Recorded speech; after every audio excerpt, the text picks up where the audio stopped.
You have to go to your temples for proof and validation and research and see the temples. It says the carving from the temples of Ipidasut, Karnak is called today. Sahu Nepet, Orion was Lord of the heavens. So here we see that this is Sahu, this is Neb, and this is Pet. So our ancestors saw Orion was Lord of the heavens. They carved it on the temples. But why did they put it there? That's what we want to look at. They saw, as we go back to the scriptures, we're going to bring the scriptures in the court of law. Well, is it in the scriptures? Yes, it's in the scriptures. In Amos, chapter 5, verse 8, it says, seeking him that maketh the 7 stars of Orion. Uh-oh. 1, 2, 3, 4, 5, 6, 7. Seeking him that maketh the 7 stars of Orion. Well, our ancestors saw that Asar, our spiritual father, and the Zep-Tepi, for our spirit to go back to him, to rise up our caress, we see 1, 2, 3, 4, 5, 6, 7, and the constellation of Orion long before it was in Amos and the scriptures was even in existence. This is the Zep-Tepi, or the first time of creation. Our ancestors saw through the constellation, through the heavenly body, through astrotheology, through the cosmos, the first divine mother and father for them to live for eternity.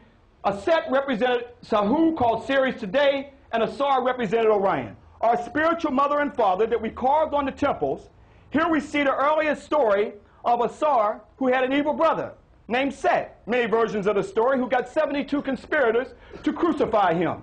Here we see this is long before the Cain and Abel story. You got it carved on the temples. And although you see it carved on the temples on the outside, still on the inside, they're still beautifully painted black.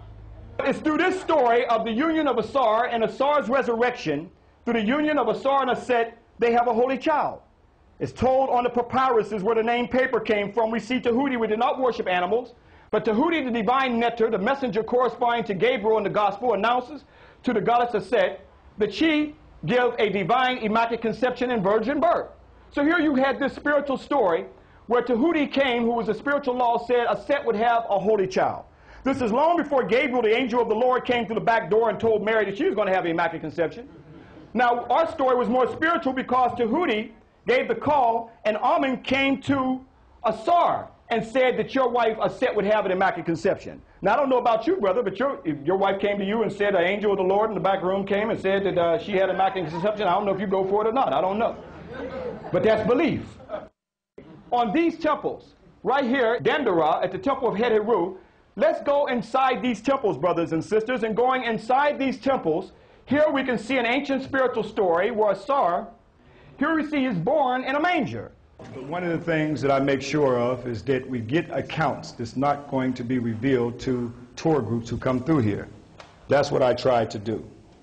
Reveal the information that normally would be passed by and not even mentioned to many of the Europeans because it would conflict with their European Western world through their own European white supremacy thinks that everything started with them, or think that their whole European Christian concept started with them. This is a Torah book.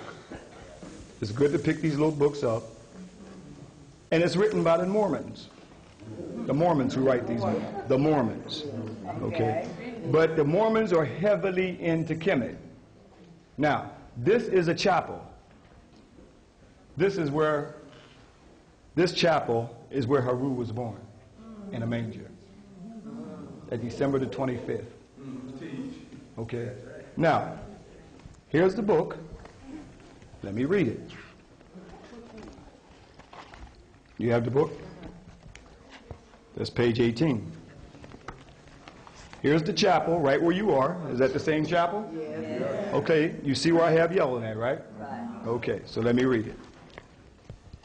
This court and chapel, from a special unit within the great temple, they were used for the celebration of the day of the child in his cradle, a festival commemorating the birth of Horus, which, coming as it did at the close of the Egyptian year, offers a curious resemblance to the Christian festival of Christmas. How could it be a curious resemblance when this predates European Christianity? What was the symbol of this temple right here? What zoomorphic form? Cow. The cow. Now, have you often wondered why the cow is always in the manger? Yeah. This is Hathor right here with the cow's ears that looked over Haru in his birth at December the 25th. Here you see a pictorial version of their painting of the European Jesus wrapped up like the mummy that was called the caressing, that we'll get into in the lecture series, showing you right here, why is it a cow? No one had never asked, why is the cow in the manger? Because the cow was Haru. And where Haru was born in the manger, this was his surrogate mother, the cow. That the cow symbolically plays the surrogate mother over the European pictorial versions of the Bible that we have right here. So again, you can see where it all came from. I know this is hard for some folks, but you have come back to see it.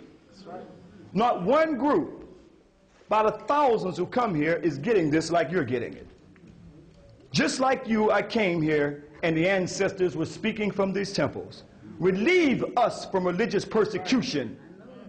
Relieve us from the beast of the Western world. That's right. We are here for a total different reason that other people come back here. This is why we have to walk in the spirit of Ma'at. Leave Isfet behind, evil, and come and see the truth.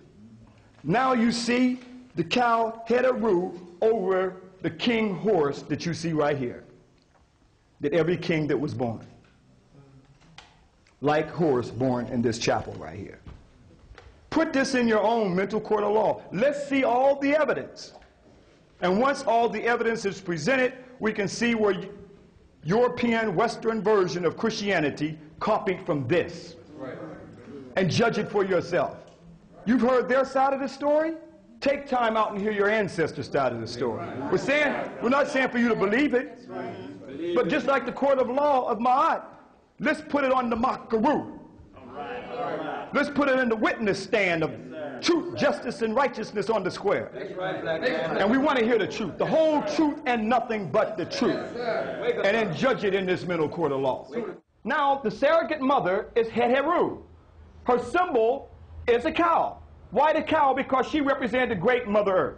Now let's look at this, because on their own Torah books right here, a closer view of that, it says this. This court and chapel formed a special unit within the great temple. They were used for the celebration of the day of the child in his cradle. A festival commemorating the birth of Horus, that we called Haru, which coming as it did at the close of Egyptian year, offers a curious resemblance to the Christian festival of Christmas. A curious resemblance. Thousands of years before their stuff, but it's a curious resemblance. Not only that, they go on to say that this small temple was called the Menmesi, or meaning the birth house in the ancient Kemetic, or they call Egyptian. The reliefs on the wall portray the divine birth and childhood of an infant, Haru.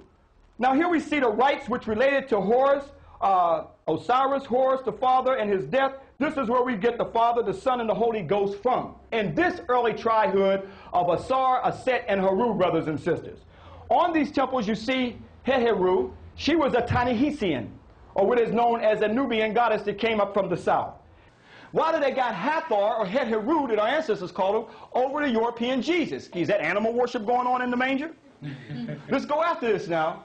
See the cow, Hathor, over the European Jesus? Our ancestors always placed Hathor over the Pharaoh to rule because he was the divine king. He was called the King of Kings, the Sarah, the Son of God. Every king, or sultan, represented that this was the surrogate mother was Hathor, and her symbol was the cow. So every sultan king was the Haru king, who was protected by the Holy Mother, and her name was also Mary, meaning love that was changed to Mary. By the way, you shouldn't say love. That's white folks' term. Okay? We call it Murray, that they corrupted it into Mary. That's literally a copy off of your tombs thousands of years ago, where you see the cow was always over the Haru king, as you see the cow over the white Jesus.